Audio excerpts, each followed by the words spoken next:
का अधिकार नहीं।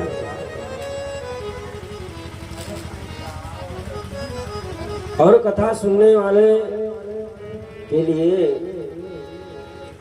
भोजनम तो वरम मन्ये कथा श्रवण कार्यक्रम। यदि कथा श्रवण करने वाले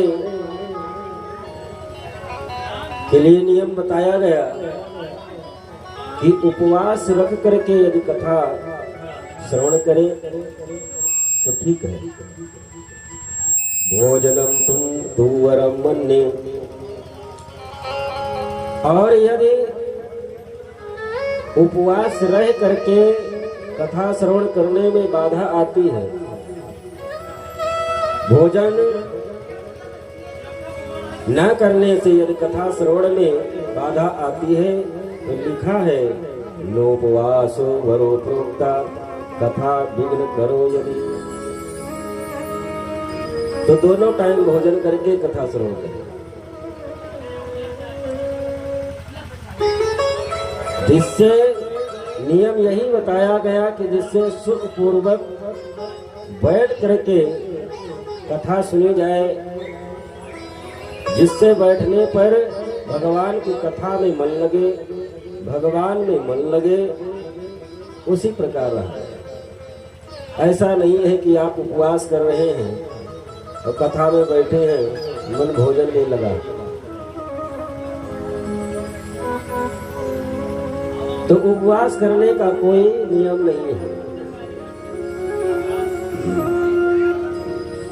श्री सूत जी महाराज से शौकादी ऋषियों ने प्रश्न किया कि महाराज, ये वेद व्यास जी महाराज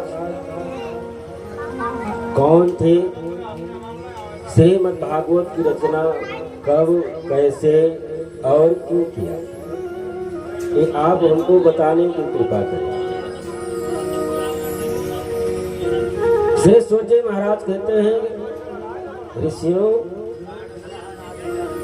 श्री भगवान नारायण के नाभि कमल से ब्रह्मा जी की उत्पत्ति हुई। ब्रह्मा जी के पुत्र हुए श्री वशिष्ठ जी महाराज, और वशिष्ठ जी के पुत्र हुए श्री शक्ति जी, शक्ति के पुत्र हुए पराशर, और पराशर और सत्यवती के पुत्र श्री व्यास जी महाराज। व्यास जी महाराज जन्म लेते ही गंगा जी के किनारे पहुंच गए भगवान का भजन करने के लिए। बहुत दिनों तक कठिन तपस्या करने के बाद फिर भी मन एक दिन विचलित हुआ। जब संसार का ध्यान किए कि आने वाला समय कलयुग का होगा और कलयुग में मानवों की आयु अल्प होगी, ज्ञान भी अल्प होगा, और छोटी सी आयु में उनका उद्धार कैसे होगा। पहली बात तो कलयुग का प्रभाव हर मानव के ऊपर रहेगा।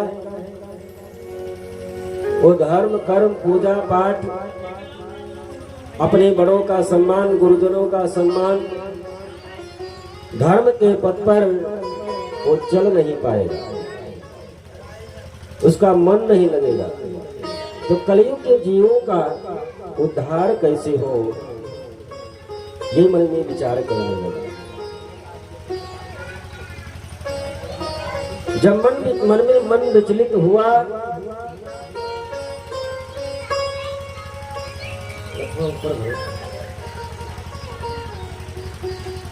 तो सबसे पहले वेद व्यास जी मन में विचार किए कि वेद की ऋचाओं को कलयुग के जीव समझ नहीं पाएंगे, क्योंकि अल्प ज्ञान, अल्प बुद्धि के कारण। तो एक ऋग्वेद था, उसको 4 विभाग किए, ऋग्वेद, यजुर्वेद, सामवेद, अथर्ववेद। 4 वेदों का निरूपण किए, फिर भी मन को जब शांति न मिली, फिर महाभारत जैसे महान ग्रंथ की रचना की, फिर भी मन को शांति न मिली। 17 पुराणों की रचना कर डाली। 17 पुराण रचने के बाद में फिर भी मन को शांति न मिले कि संसार के जीवों का कल्याण कैसे हो, क्योंकि संतों का स्वभाव संतों का जो हृदय होता है वो अपने लिए दुखी नहीं होता, वो संसारिक लोगों के लिए दुखी होते हैं। वो संसार के लोग कैसे सुखी हो उस पर वो हमेशा विचार किया करते हैं। नहीं तो बेचारे जंगल में पत्ते और जंगली फल खा करके जीवन बिता करके ऐसे महान ग्रंथों की रचना करना क्या वो निजी स्वार्थ के लिए कर रहे थे? क्या इनको ग्रंथ लिखने के बदले में कोई कुछ देने गया? संसार के कल्याणार्थ श्री व्यास जी महाराज ने 17 पुराणों की रचना की, फिर भी मन को शांति न मिली। एक दिन श्री नारद जी महाराज का आगमन हुआ। नारद जी महाराज के चरणों में श्री व्यास जी महाराज ने प्रणाम किया। नारद जी व्यास जी से प्रश्न करते हैं कि महाराज, पराशर्य महाभागा, पराशर्य महाभागा भवता कच्चिदात्मना परितुष्यत् शरीर आत्मा मनस एव। पराशर नंदन, आपका मन, आपका हृदय, आपका शरीर स्वस्थ तो है? क्योंकि आपको देख करके ऐसा लग रहा है कि आपका मन विचलित है, आपको किसी भी प्रकार कोई प्रकार का कष्ट है। एक भजन करने वाला, तप करने वाला वो उद्विग्न रहे, उसका मन विचलित रहे, वो कष्ट में रहे, वो बात समझ में नहीं आती। व्यास जी महाराज ने कहा कि अपने निजी जीवन के लिए हमको कोई कष्ट नहीं है, हम तो भगवान का भजन कर ही रहे हैं। लेकिन आने वाला समय कलयुग का होगा, कलयुग का साम्राज्य होगा, मानव की आयु कम होगी, इसलिए मैंने अल्प बुद्धि हो गई, इसलिए मैंने वेदों का 4 विभाजन किया, उससे भी मन को शांति न मिले। महाभारत जैसे बड़े ग्रंथ की रचना की, 17 पुराणों की रचना की, लेकिन फिर भी मन को शांति नहीं मिल रही। हमको ये नहीं, ऐसा नहीं लग रहा कि शास्त्र पुराण से कलयुग के जीवों का कल्याण हो पाएगा, इसलिए मन अशांत है। बाकी कोई निजी जीवन के लिए मन में अशांति नहीं है। नारद जी महाराज ने कहा कि ठीक है, आपने 17 पुराणों की रचना भले की, लेकिन भगवान के भक्त का चरित्र जिसमें है, भगवान का संपूर्ण कथा जिसमें है, उसकी रचना आपने नहीं की। वो क्या है? श्रीमद् भागवत।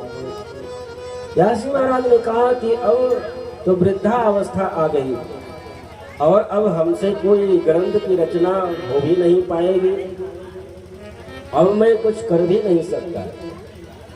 नारद जी महाराज ने कहा उसकी चिंता आप मत करें, यदि संतों की कृपा हो जाए तो संसार में कोई भी वस्तु दुर्लभ नहीं है। संत की कृपा हो जाए तो संसार में कोई भी कार्य दुर्लभ नहीं है। संतों की कृपा से सब सुलभ है संसार में। नारद जी अपने जीवन के पूर्व जन्म की कथा बता रहे हैं। नारद जी ने कहा कि मैं पूर्व जन्म में दासी का पुत्र था। मेरी माँ एक ब्राह्मण के यहाँ सेवा का कार्य करती थी। उनके यहाँ चातुर्मास करने के लिए कुछ संत आए और संतों की कृपा हमारे ऊपर हुए, मंत्र दीक्षा और संत दिए। संतों का स्वभाव होता है सुबह ब्रह्म मुहूर्त में उठे, संध्या पूजन भजन सायंकाल बैठ करके लोगों को कथा सुनाया करते थे। मेरी भी उम्र छोटी थी, मैं भी बैठ करके कथा सुना करता था। नारद जी बता रहे हैं कि चातुर्मास जब 4 महीना पूर्ण हो गया और संत जब जाने लगे तो संतों के साथ में 4 महीना मैं रहा। तो मेरी भी इच्छा हुई कि मैं भी जाकर के संतों के साथ में भगवान का भजन करूं। कथा बड़ी अच्छी लगती थी संतों के द्वारा। संतों के साथ में जाने के लिए तैयार हुआ। संतों ने कहा कि बेटा अभी तुम्हारी उम्र छोटी है, तुम्हारे पिता है नहीं, माता तुम्हारी तुम्हारे सहारे ही रहती है, इसलिए जब माता का शरीर छूट जाए तब आ जाना। तब तक के लिए मैं क्या करूं? संत मंत्र बता करके गए, इसी मंत्र का जाप क्या करना। नारद जी कह रहे हैं कि संत तो चले गए और कुछ दिन के बाद में माँ का शरीर भी छूट गया। नारद जी के बता रहे हैं कि मैं गंगा जी के किनारे आ गया और जो संत मंत्र बता करके गए थे उसी मंत्र का जाप करने लगा। भगवान की कृपा हुई, कुछ दिनों के बाद में भगवान स्वयं हृदय में प्रकट हुए और जब भगवान का चतुर्भुज रूप मैंने हृदय में भगवान का दर्शन किया कुछ क्षणों के लिए, और कुछ क्षणों के बाद में वो भगवान की मूर्ति जब हृदय से गायब हुई तो मैं छटपटाने लगा। भगवान से प्रार्थना किया कि प्रभु जो दर्शन आप हमको कराए हैं कुछ क्षणों के दर्शन और प्राप्त हो जाता। आकाशवाणी हुई कि नारद इस जन्म में तुमको दर्शन अब प्राप्त नहीं हो पाएगा, भजन करो, अगला जन्म तुम्हारे ऊपर संतों की कृपा है, अगला जन्म तुम्हारा जो होगा नारद के रूप में होगा। तुम अबाध गति में चारों तुम सब जगह जा सकते हो और हमारा दर्शन तब तुमको प्राप्त होता रहेगा। नारद जी कहते हैं कि आज संतों की कृपा से देवदत्तमिमां वीरां स्वर ब्रह्म विभूषितां मूर्छयित्वा हरिकथां गायं चराम्यहम्। नारद जी कहते हैं कि आज मैं अबाध गति से तीनों लोकों में भ्रमण करता हूँ। जब चाहूँ तब मैं ब्रह्मलोक, जब मैं चाहूँ वैकुंठ धाम, जब मैं चाहूँ स्वर्ग लोक में, तीनों लोकों में अबाध गति से आज भ्रमण करता हूँ। जब चाहूँ तो मैं भगवान का दर्शन करूँ।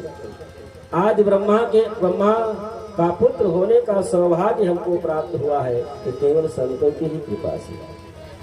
यहाँ से आप भी संतों के चरण का आश्रय लीजिए और संत की कृपा जो हो जाएगी तो निश्चित रूप में आप जो भी करना चाहें हो सकता है।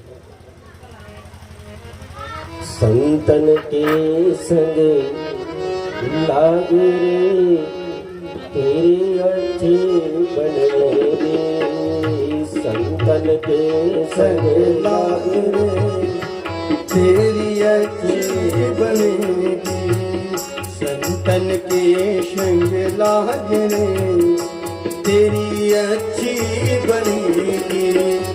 अच्छी बनेगी तेरी बिगड़ी बनेगी, अच्छी बनेगी तेरी बिगड़ी बनेगी। यो तेरो बड़े भाग रे तेरी अच्छी बनेगी, यो तेरो बड़े भाग रे तेरी अच्छी बनेगी।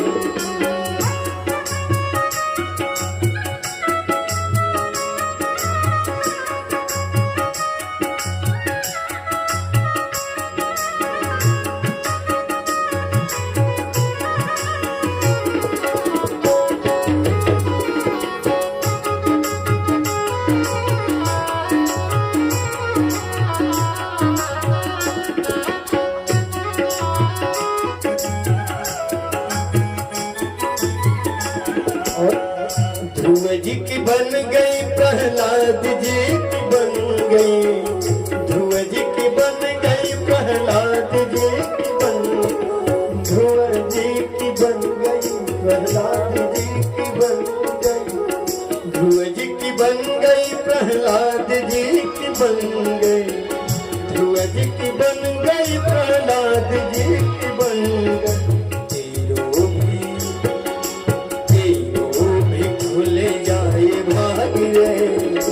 तेरी अच्छी बनेगी, संतन के संग लागे तेरी अच्छी बनेगी।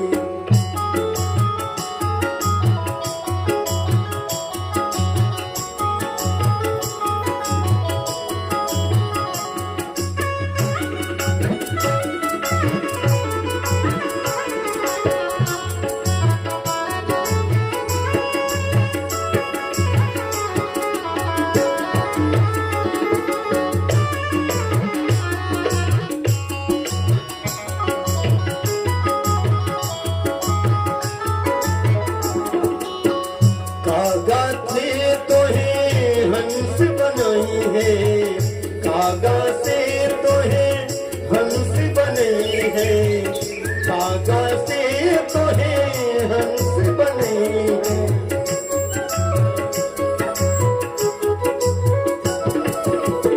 कागा से तो है हंस बनाई है, कागा से तो है हंस बनाई है। जाएंगे तेरे दाग रे, तेरी अच्छी बनेगी। मिट जाएंगे तेरे दाग रे, तेरी अच्छी बनेगी। शक्ल के शंगला रे, तेरी अच्छी बनेगी।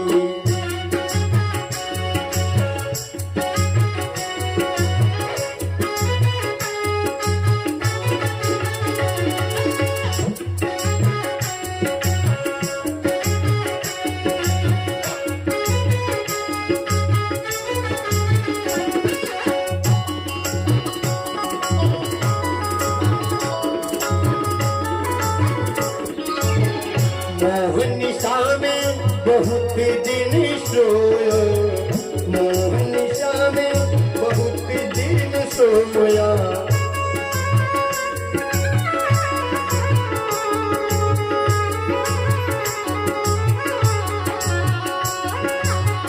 मोहनिशा में बहुत दिन सोया, मोहनिशा में बहुत दिन सोया। जाग सके तो जाग रहे, तेरी अच्छी बनेगी। जाग सके तो जाग रहे, तेरी अच्छी बनेगी। शक्ल के शंगला रे, तेरी अच्छी बनेगी।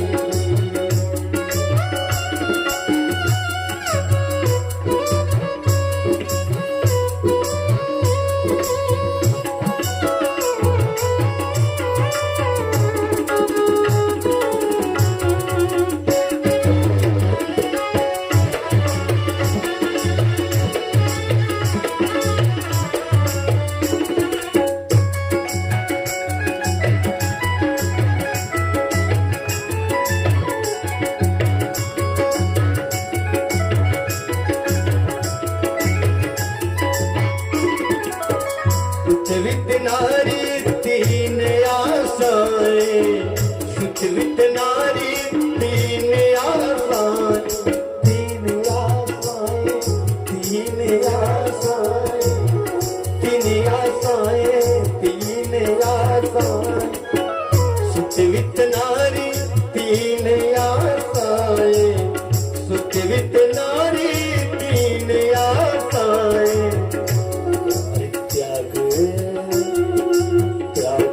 सके तो त्याग रे, तेरी अच्छी बनेगी। त्याग सके तो त्याग रे, तेरी अच्छी बनेगी।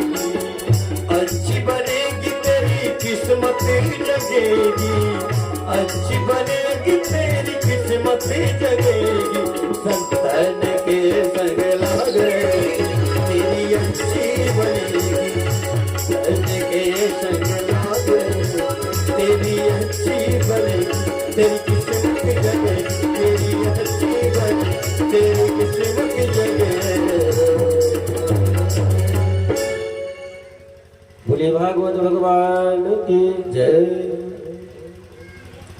श्री नारायण जी महाराज व्यास जी से कहते हैं कि संत की शरण में जाइए। लेकिन हम आप संत किसको माने? संत कैसे मिलेंगे? संत की पहचान हम आप नहीं कर सकते।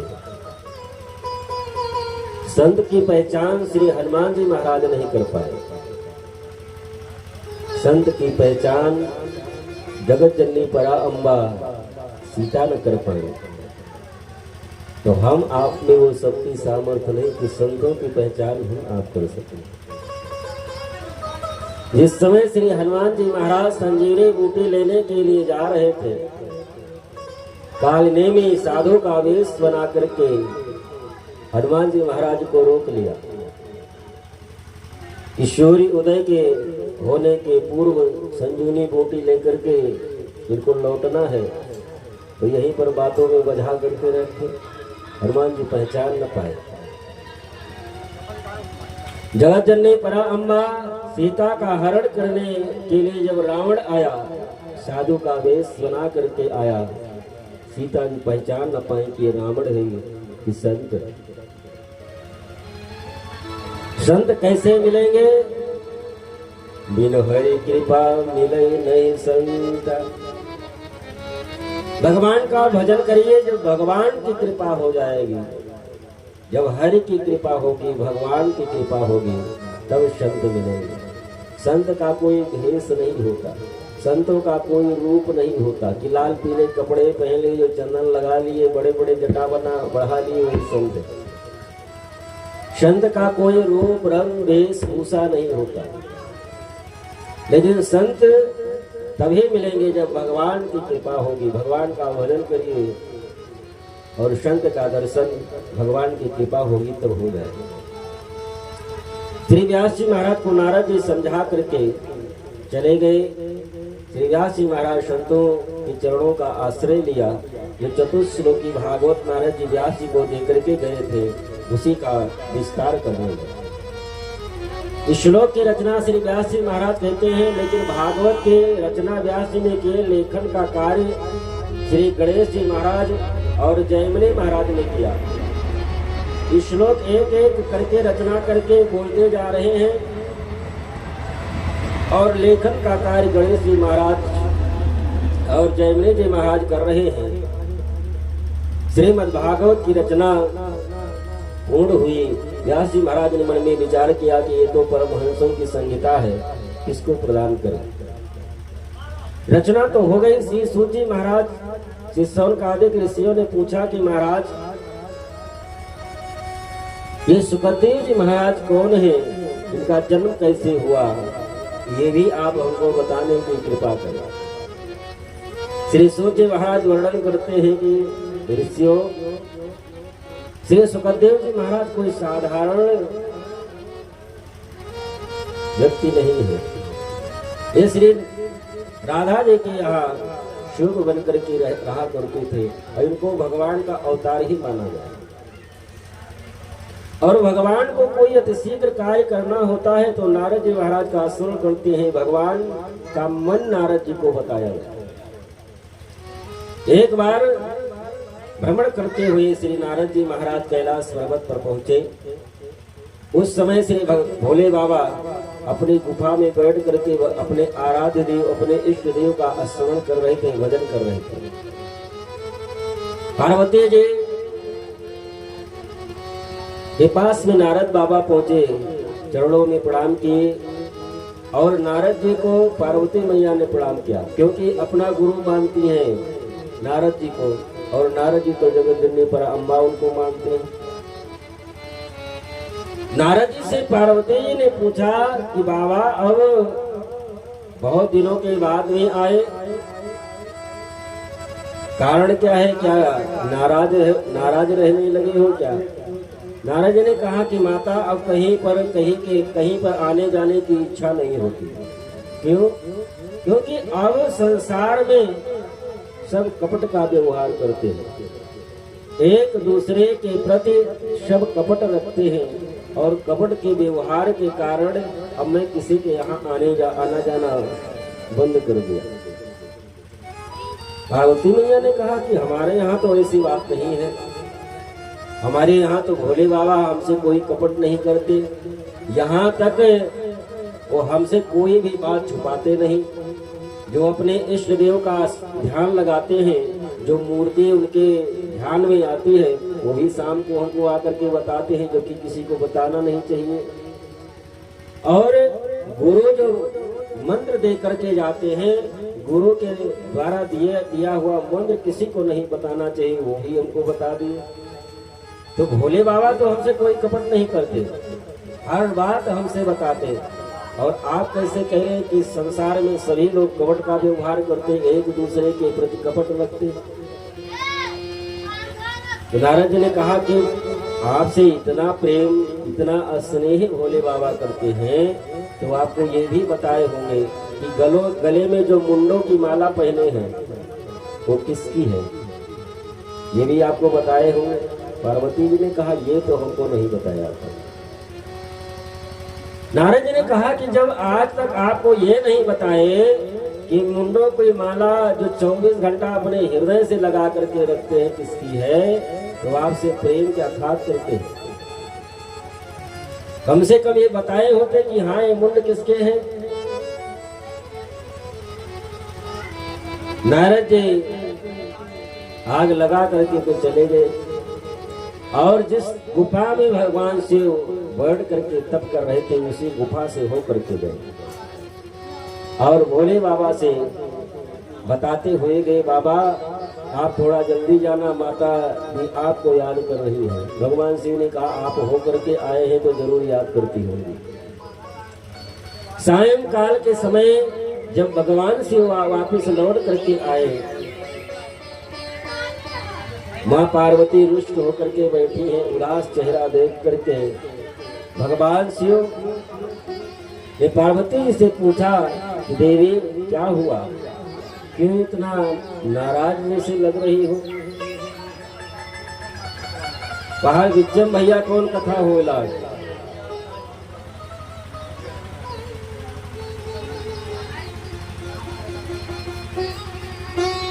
बोली भागवत भगवान की।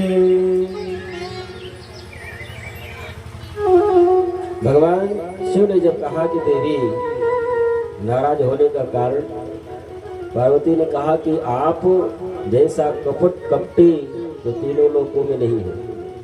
आप ऊपर से जितने गोरे हो, कर्पूर गौरम करुणावतारम, आपका हृदय उससे ज्यादा काला है।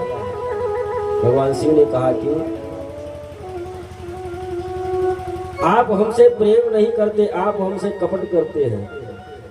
भगवान शिव ने कहा देवी क्यों, ऐसा आपको क्यों लगा। पार्वती जी ने कहा कि आपके गले में जो मुंडों की माला है जो आप हमेशा हृदय से लगा करके रखते हैं, ये किसकी है, ये आज तक आप हमसे बताए क्यों नहीं। भगवान शिव ने कहा कि यही तो प्रेम का प्रतीक है, ये आप ही के मुंड हैं।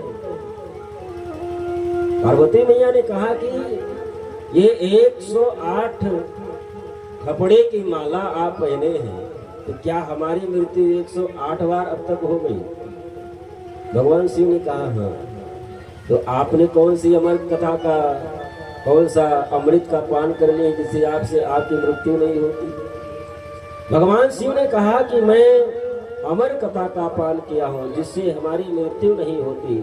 और देवी तुम्हारी अब तक 108 बार मृत्यु हो गई, और जब भी तुम्हारी मृत्यु होती मैं आपके मुंड को अपनी इस माला में धारण करता गया और 108 ये मुंड की माला बन गई, और जिसको मैं अपने हृदय से हमेशा लगा करके रखता हूँ। माँ पार्वती ने कहा कि वो अमर कथा आप हमको भी सुनाने की कृपा करें। पार्वती जी के निवेदन पर भगवान शिव ने कहा ठीक है, मैं आपको अमर कथा सुनाऊंगा। गुफा में लेकर के गए, डमरू बजाए, वहां पर जितने भी पक्षी जीव थे सब गुफा को छोड़ करके चले गए। लेकिन उसी गुफा में एक सुग्गा रहता था, उसका अंडा था, अंडा तो उड़ नहीं सकता, अंडा वहीं पर पड़ा रह गया। भगवान शिव श्रीमद् भागवत की कथा प्रारंभ करने के पूर्व पार्वती जी से कहे कि देवी एक काम करना, मैं भगवान का ध्यान करते हुए आपको कथा सुनाऊंगा, ध्यान मग्न होकर के एक काम करना, बीच में हुकारी भरते रहना, जिससे हमको ये पता चलता रहे कि आपको नींद नहीं आ रही है, आप आराम से कथा प्रेम से सुन रही हैं। पार्वती जी ने कहा ठीक है, मैं हुकारी भरती रहूंगी। भगवान शिव श्रीमद् भागवत की कथा प्रारंभ करते हैं। भागवत भगवान की कृपा से वो जो सुग्गा का अंडा था वो फूट गया और उसमें से बच्चा निकल करके आया, वो भी भागवत की कथा श्रवण करने लगा। कथा एक दिन बीती, 2 दिन बीता, 3 दिन की कथा हुई, चौथे दिन की कथा हुई और एक कथा तो निरंतर चल रही है। भगवान शिव पार्वती को 24 घंटा कथा सुना रहे हैं। 5वें दिन पार्वती जी को नींद आ गई। नींद आ गई, उस सुग्गे का बच्चा मन में विचार करने लगा कि माता जी को तो नींद आ गई, वो सो गई, हुकारी कौन भरे? हुकारी माता जी भरेंगे नहीं तो बाबा अभी कथा को बंद कर देंगे। तो सुग्गे का स्वभाव होता है, जैसा सुनता है वैसा ही बोलता है। तो सुग्गा हुकारी भरने लगा, बाबा को पता न चला और कथा चलती रही। और जब पार्वती जी की नींद खुली,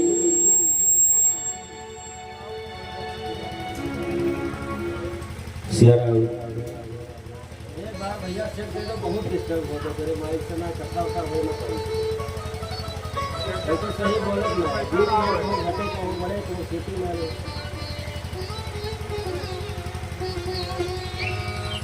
सियाराम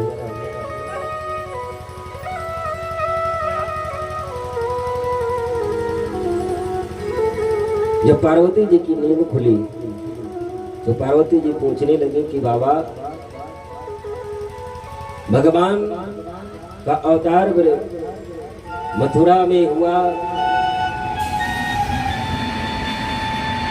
और गोकुल पहुंचाए गए और वहां से द्वारिका आ गए, और द्वारिका आने के बाद में क्या हुआ? भगवान शिव ने कहा कि हमने तो संपूर्ण कथा सुना दी और आप बीच से पूछ रही हैं कि उसके बाद में क्या हुआ? तो बीच में हुकारी कौन भर रहा था?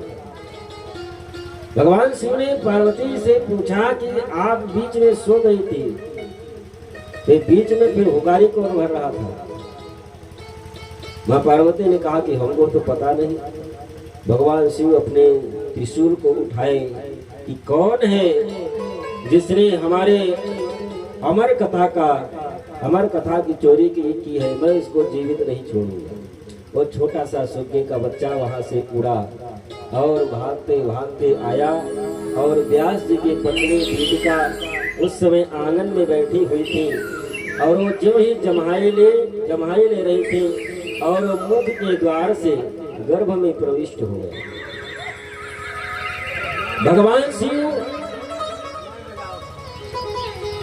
शिव पहुंच गए, त्रिशूल लिए पीछे पीछे पीछा करते हुए भगवान शिव जब पहुंच गए, भगवान शिव ये व्यास जी भगवान शिव के चरणों में प्रणाम किए। व्यास जी पूछने लगे, बाबा इतने लाल पीले क्यों, नाराज क्यों हो रहे हैं, क्रोध में क्यों हैं?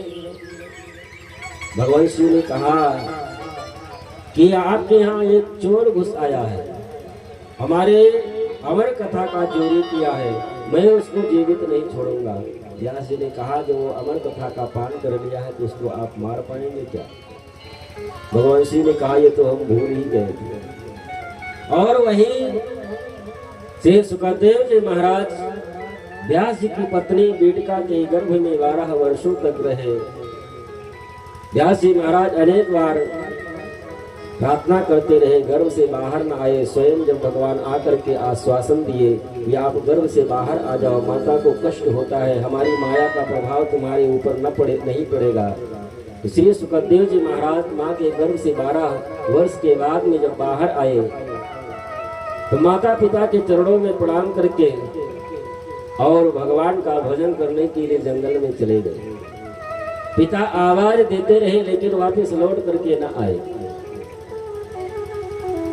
श्री सूत जी महाराज कहते हैं कि जब व्यास जी महाराज ने श्रीमद् भागवत की रचना कर ली, मन में विचार करने लगे कि 18,000 श्लोकों का ग्रंथ परमहंसों की संगीता अब मैं किसको प्रदान करूं, क्योंकि ये श्रीमद् भागवत कोई साधारण ग्रंथ, साधारण पोथी है नहीं, ये तो स्वयं भगवान का स्वरूप है। ये उसी को वही प्रदान किया जा सकता है जो काम क्रोध मद लोभ ईर्ष्या का परित्याग कर चुका है। शिष्य तो हजारों की संख्या में है, लेकिन भागवत के योग्य कोई शिष्य नहीं है। फिर मन में विचार आया कि वो तो योग्य हमारा पुत्र ही है। ये जन्म लेते ही भगवान का भजन करने के लिए चला गया, जो काम क्रोध मद लोभ सब से परे है। लेकिन वापस कैसे आए? तो व्यास जी महाराज अपने 4 शिष्यों को श्रीमद् भागवत के 4 श्लोकों को रटाए और कहे कि जहाँ पर ये सुखदेव जी महाराज तप कर रहे हैं वहीं पर जाकर के इन श्लोकों का गायन करो। हो सकता है भगवान की कृपा हो जाए, वापस लौट करके आ जाए हमारा पुत्र। व्यास जी के 4 शिष्य श्लोक भागवत के 4 श्लोकों को रट करके गए और जहाँ पर श्री सुखदेव जी महाराज तप कर रहे थे वहीं पर गायन करने लगे। वरहापीडं नटवरवपुः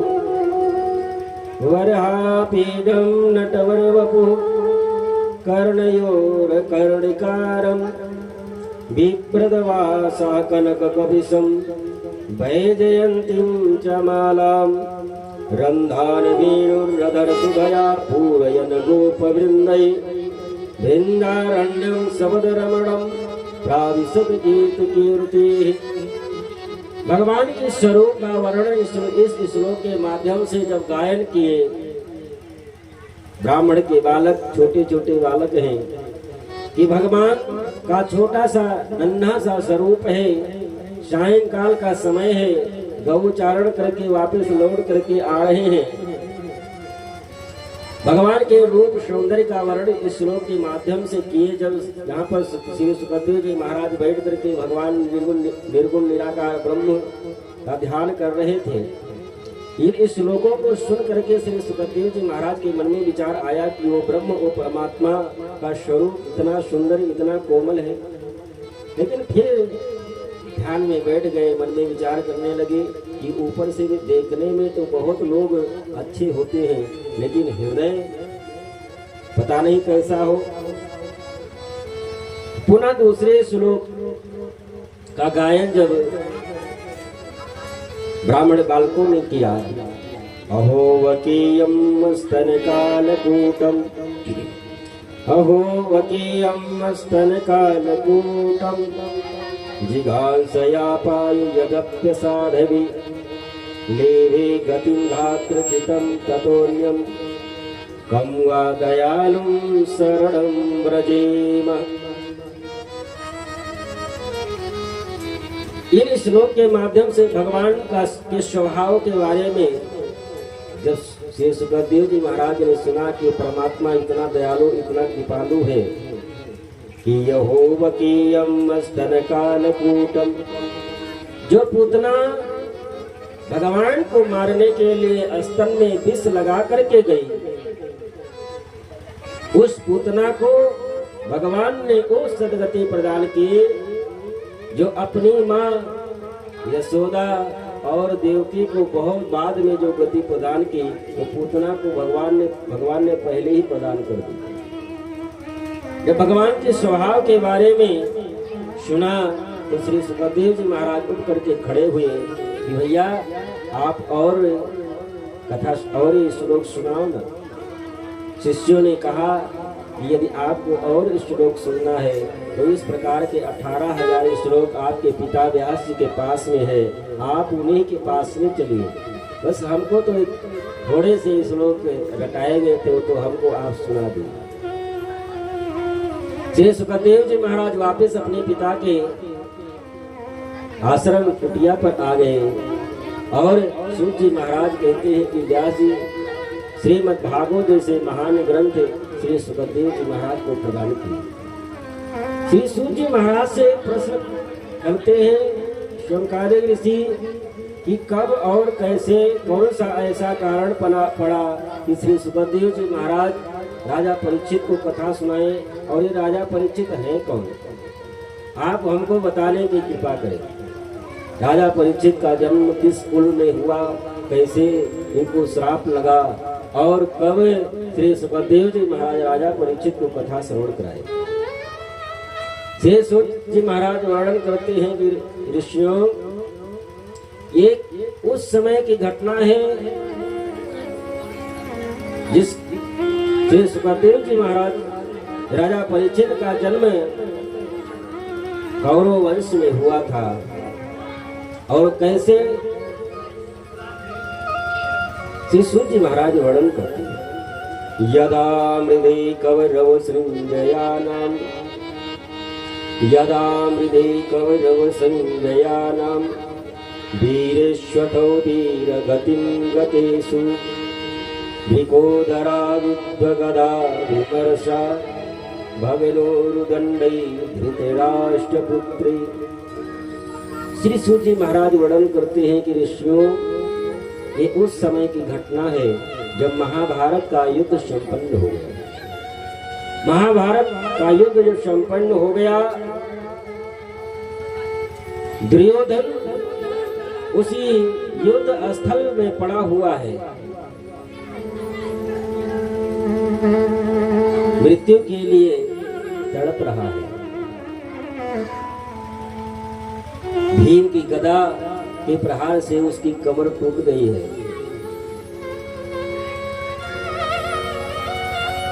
और इधर अश्वत्थामा आता है मिलने के लिए दुर्योधन से।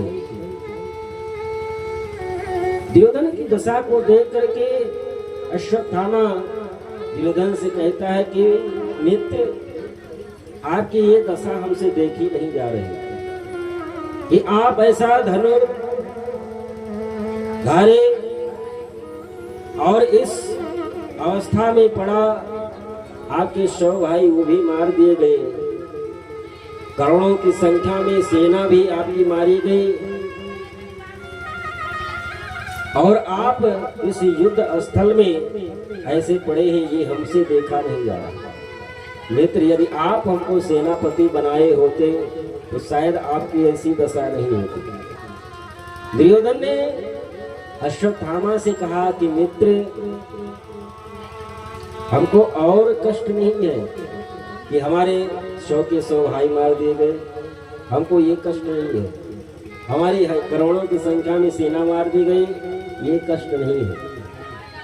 मैं युद्ध स्थल में पड़ा हूँ, मृत्यु के लिए इसलिए तड़प रहा हूँ कि उधर के 5 के 5 अभी जीवित हैं, उसमें से यदि एक भी मर गया होता तो मेरी मृत्यु आसानी से हो जाती, लेकिन उधर के तो 5 के 5 वैसे जीवित हैं। यदि 5 में से एक की मृत्यु हो गई होती तो मेरी भी मृत्यु आसानी से हो जाती।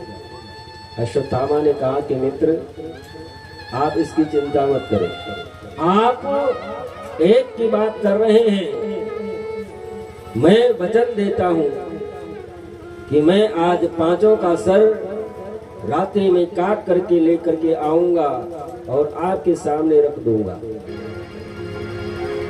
अश्वत्थामा ने अपने मित्र के सामने संकल्प किया और रात्रि में निकल पड़ा, लेकिन फिर भी अश्वत्थामा मन में विचार करने लगा कि मैं अपने मित्र को वचन तो दे आया हूं, लेकिन इसको पूर्ण क्या कर पाऊंगा, क्योंकि वो पांडव कोई साधारण व्यक्ति तो है नहीं, जिनको भीष्म पितामह ऐसे महारथी, हमारे पिता द्रोणाचार्य ऐसे महारथी, कर्ण ऐसे महारथी पराजित न कर पाए युद्ध स्थल में, एक को भी न मार पाए, एक को भी न पराजित कर पाए।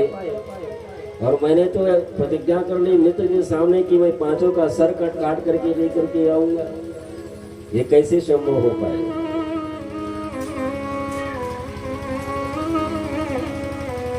अश्वत्थामा ने मन में विचार किया, एक ही उपाय है कि पांडवों को मारना इतना आसान नहीं है, सोते हुए पांडवों को तो मार सकता हूं।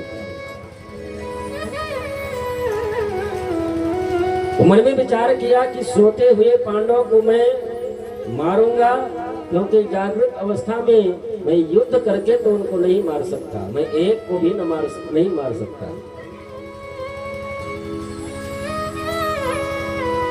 अश्वत्थामा मारने के लिए शिविर की तरफ बढ़ा, और लेकिन जाको राखे साइया मार सके ना कोई, बाल न बांका कर सके जो जग बरे हो। नारायण रखवार हैं जाके भुजा हजार, जिसकी रक्षा करने वाले स्वयं परात्पर पार्वम परमेश्वर परमात्मा हो, उसका कौन क्या बिगाड़ सकता है। रात्रि में द्वारकाधीश भगवान कृष्ण पांचों पांडवों से कहते हैं कि हम लोग महाभारत से युद्ध को जीत लिए हैं, तो चलो आज हम लोग थोड़ा शहर सपाटा कर आए, गंगा जी के किनारे थोड़ा घूम टहल आए। द्वारकाधीश भगवान कृष्ण पांचों पांडवों को लेकर के गंगा जी के किनारे चले गए, और इधर पांचों पांडवों का जो बिस्तरा था खाली देख करके द्रौपदी अपने पांचों पुत्रों को ला करके उसी बिस्तरा पर लेटा दी। अश्वत्थामा रात्रि में आया, अंधेरे में वो समझ न पाया ये पांडव हैं या पांडव के पुत्र हैं, और पांडव ही समझ करके पांचों पुत्रों के सर को काट करके लेकर के चला गया। पांडव के 5 पुत्रों के सर को काट करके लेकर के रात्रि में चला गया, और जब दुर्योधन के सामने वो पांचों का सर ला करके रखा, तब तक सुबह भी हो चुकी थी, थोड़ा उजाला हो गया था। दुर्योधन ने जब देखा ये पांडव नहीं, ये तो पांडव के पुत्र हैं। दुर्योधन ने कहा कि मित्र तुमने ये क्या किया, मैंने तो पांडवों को मारने की बात की थी, तुमने तो पांडव के पुत्र को के सर को तुम काट ले आए, जिससे हमारा आगे वंश चलता, तुमने तो हमारे वंश बीज को ही समाप्त कर दिया। आगे ही नहीं पुत्रों से हमारा वंश आगे बढ़ता, और तुमने तो पांडव पुत्र के सर को लेकर के चले आए, हमारा आगे वंश न चल पाएगा। और इसी कष्ट में दुर्योधन की मृत्यु हो गई।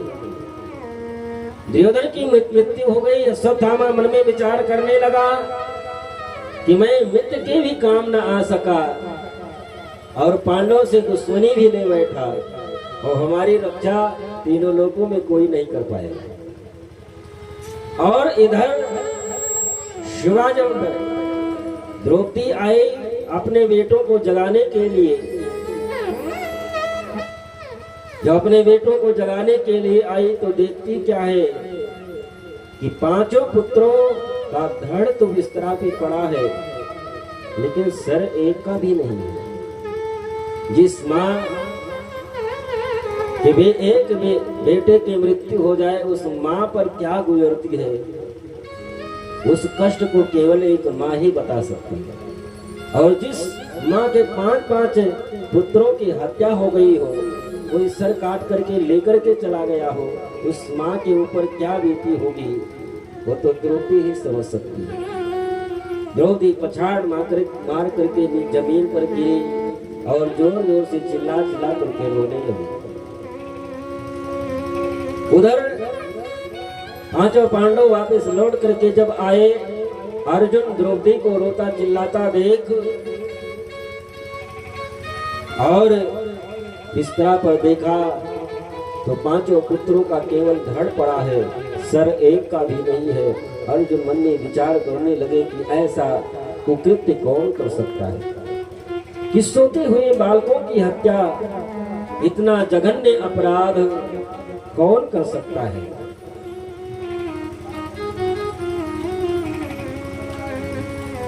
अर्जुन ने कहा कि देवी आप चिंता न करें, जो भी ऐसा किया होगा मैं उसको जीवित नहीं छोड़ूंगा।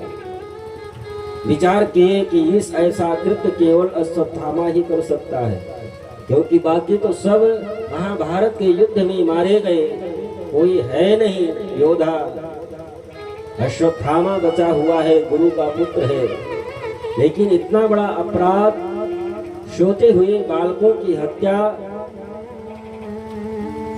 क्योंकि शास्त्र में ऐसा बताया गया है, मत्तम प्रमत्तम उन्मत्तम सुप्तम बालम स्त्रियम जड़म प्रपन्नम तीर्थम भीतम नारी पुमहंति धर्मविद। शास्त्र में ऐसा बताया गया है, पागल स्त्री, सोते हुए बालक और सोते हुए बालक की और स्त्री की और जड़ बुद्धि का हो, यदि दुश्मन भी हो उसको भी नहीं मारना चाहिए। और ये तो सोते हुए 5 बालकों की हत्या करके गया है। अश्वत्थामा को पकड़ने के लिए अर्जुन चले, द्रौपदी से कहे कि देवी मैं अश्वत्थामा को पकड़ करके लेकर के आऊंगा, आप जैसा चाहे वैसा उसको मैं दंड दूंगा। आपके 5 बालकों की हत्या अश्वत्थामा ने की है। 5 बार तो मृत्यु दंड नहीं दिया जा सकता, लेकिन मृत्यु दंड से भी बढ़कर के जो दंड होगा आप उसको वैसा दंड देना। रथ पर बैठे और भगवान कृष्ण को साथ में लिए अर्जुन अश्वत्थामा को ले पकड़ने के लिए चल पड़े। अश्वत्थामा अपने तरफ आते हुए अर्जुन को देखा, मन में विचार करने लगा कि अब तो ये जीवित हमको छोड़ेगा नहीं, तो अर्जुन के ऊपर ब्रह्मास्त्र छोड़ दिया। ब्रह्मास्त्र जब छोड़ दिया अपने तरफ ब्रह्मास्त्र आते हुए जब अर्जुन ने देखा, भगवान के चरणों में गिर करके प्रार्थना करने लगे, प्रभु अश्वत्थामा तो हमारे ऊपर ब्रह्मास्त्र छोड़ दिया। कृष्ण कृष्ण महाबाहो, कृष्ण कृष्ण महाबाहो, भक्तानां अभयंकरः, त्वमेको दह्यमानानां पवरगोसि संसृतेः। प्रभु ये तो हमारे ऊपर ब्रह्मास्त्र छोड़ दिया, अब मैं क्या करूं? अभी कुछ ही क्षणों में तो हमको जला करके राख कर देगा। द्वारकाधीश भगवान कृष्ण ने कहा कि अर्जुन, अश्वत्थामा केवल ब्रह्मास्त्र को चलाना जानता है, तुमको तो ब्रह्मास्त्र, इसके पिता द्रोणाचार्य ने आपको तो ब्रह्मास्त्र चलाना और लौटाना दोनों सिखा करके गए। लेकिन इसका पुत्र अश्वत्थामा अयोग्य होने के कारण, पिता भले ही थे इनके द्रोणाचार्य जी महाराज, लेकिन अपने बेटे को केवल चलाना सिखाए, लौटाना नहीं सिखाए, क्योंकि जानते थे ये अयोग्य है। लेकिन ब्रह्मास्त्र छोड़ दिया है। एक काम करो, कभी कभी पैर में जब कांटा चुभ जाता है तो कांटे को कांटे से ही निकालते हैं, इसलिए तुम भी ब्रह्मास्त्र छोड़ दो। अर्जुन भी अपने ब्रह्मास्त्र को छोड़ देते हैं। दोनों ब्रह्मास्त्र आपस में टकराए। कुछ क्षणों के लिए तो ऐसा लगा कि अभी संपूर्ण ब्रह्मांड समाप्त हो जाएगा। पूरी पृथ्वी, तीनों लोग कंपायमान हो गया कुछ क्षणों के लिए, लेकिन दोनों ब्रह्मास्त्र आपस में टकराए, शांत हो गए। अर्जुन को लौटाना भी आता थे, ब्रह्मास्त्र को वापस लौटा नहीं। अश्वत्थामा को दौड़ करके पकड़ करके बांध दिए और बांध करके रथ में, देश थोड़ा तो महान मिस्त्री है, उठो